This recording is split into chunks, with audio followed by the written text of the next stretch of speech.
All right, just to double check on the entertainment center, I have this overall width at 181 1/4.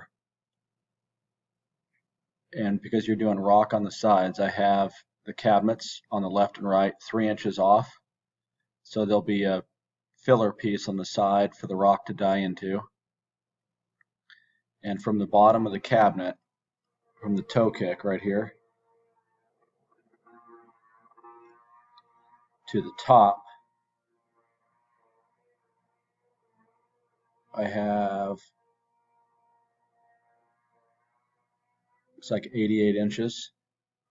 And then the top of the cabinet's down 2 1/8. And this cabinet's elevated 20.5 off the ground. So the overall cabinet height is 88. These cabinets are 23 1/8 deep, plus the thickness of the doors, which will add 3/4. And then these bottom cabinets are 23 7/8 deep, plus 3/4.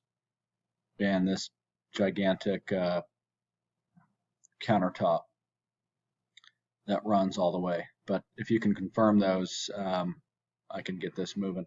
Thanks.